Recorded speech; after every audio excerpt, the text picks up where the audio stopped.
Shalom Bapak Ibu, Saudara yang dikasihi Tuhan Yesus. Kita jumpa kembali di dalam pembelajaran Injil Matius. Hari ini kita sudah sampai di Matius pasal 9 ayat 9 sampai 13. Matius 9 ayat 9 sampai 13 bicara tentang Matius pemungut cukai mengikut Yesus. Matius pasal 9 ayat 9 sampai 13 saya akan bacakan. Setelah Yesus pergi dari situ, ia melihat seorang yang bernama Matius duduk di rumah cukai. Lalu ia berkata kepadanya, "Ikutlah aku." Maka berdirilah Matius lalu mengikut dia. Kemudian ketika Yesus makan di rumah Matius, datanglah banyak pemungut cukai dan orang berdosa dan makan bersama-sama dengan dia dan murid-muridnya.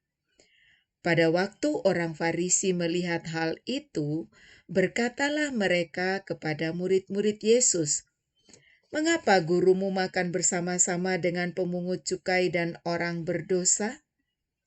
Yesus mendengarnya dan berkata, "Bukan orang sehat yang memerlukan tabib, tetapi orang sakit.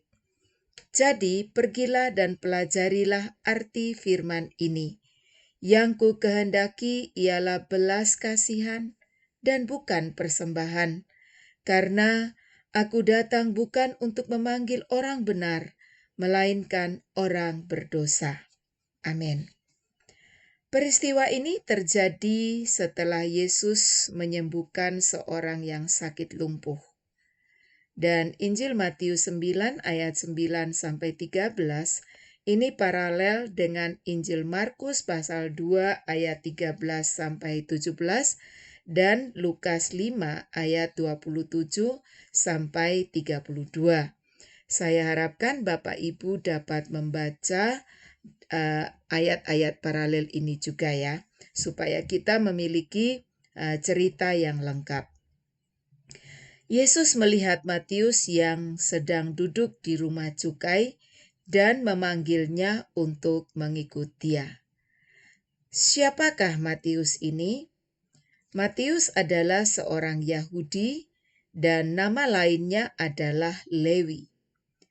Matius seorang pemungut cukai yang tentunya dimusuhi oleh orang Yahudi lainnya, karena dia bekerja pada penjajah Romawi dan sekaligus biasanya pemungut cukai itu memeras rakyat dengan cara menaikkan pajak.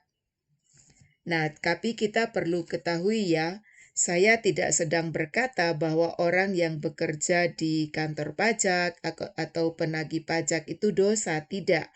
Tetapi kalau mereka bekerjanya wajar atau jujur, ya sah-sah saja. Tetapi yang dilakukan oleh pemungut cukai pada masa ini adalah mereka memeras rakyat. Caranya mereka menaikkan pajak. Jadi Matius di depan masyarakat adalah seorang pendosa. Nah, Matius dipanggil untuk mengikut Yesus dan Matius pun meninggalkan segala sesuatu. Hal ini bisa kita lihat di dalam Injil Lukas pasal 5 ayat 28. Di sini kita melihat bahwa Matius merespon panggilan Yesus itu dengan serius. Kata meninggalkan segala sesuatu berarti dia harus meninggalkan pekerjaannya, termasuk lingkungan pergaulan yang lama. Matius bersukacita mendapat panggilan Yesus sebab dia tahu siapa dirinya. Dan hal ini dapat dilihat dari apa yang dilakukannya. Dia pun mengadakan pesta atau jamuan besar dan mengundang teman-temannya, yaitu pemungut cukai lainnya. Tentu di sini Matius pun rindu untuk memperkenalkan teman-temannya kepada Tuhan Yesus. Dan pastinya dalam acara ini Tuhan Yesus punya kesempatan untuk bicara. Kemungkinan pula jamuan besar ini merupakan pesta ya, pesta perpisahan Matius dengan kehidupan lamanya. Nah, kita lihat bagaimana respon orang Farisi. Melihat Yesus makan bersama dengan pemungut cukai yang dicap sebagai orang pendosa, orang-orang Farisi meradang. Orang Farisi tidak bergaul dengan orang berdosa. Mereka merasa tidak pantas untuk itu. Mereka merasa jauh lebih baik. Dan lebih parah lagi, jika mereka bergaul dengan orang berdosa, termasuk pemungut cukai, maka mereka akan najis. Berbeda dengan Yesus. Yesus mendekat, bahkan makan bersama dengan orang berdosa. Makanya, Yesus menegur orang Farisi dengan berkata dalam Matius 9 ayat 12 dikatakan, Yesus mendengarnya dan berkata, bukan orang sehat yang memerlukan tabib, tetapi orang sakit. Ayat 13, jadi pergilah dan pelajarilah arti firman ini. Yang ku kehendaki ialah belas kasihan dan bukan persembahan. Karena aku datang bukan untuk memanggil orang benar, melainkan orang berdosa. Nah, dari jawaban ini, Yesus sedang mengutip Hosea pasal 6 ayat 6 yang berkata, sebab aku menyukai kasih setia dan bukan korban sembelihan, dan menyukai pengenalan akan Allah lebih daripada korban-korban bakaran. Yesus menekankan pengenalan akan Allah dan belas kasihan terhadap sesama itu sangat penting.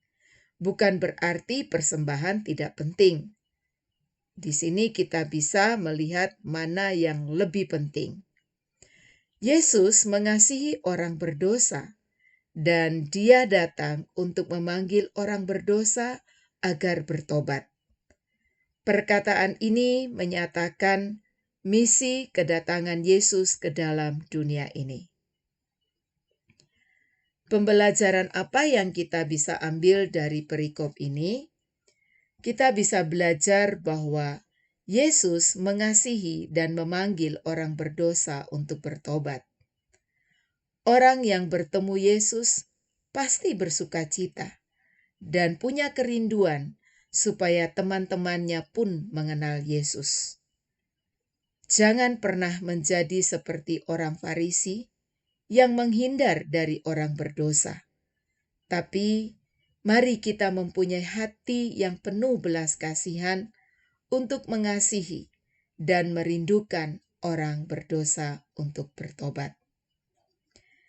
Dari pembelajaran perikop ini, apa yang bisa kita aplikasikan dalam hidup kita? Nah, kita akan diskusikan dan bertanya jawab dalam grup WhatsApp. Demikian yang bisa kita pelajari. Tuhan Yesus memberkati.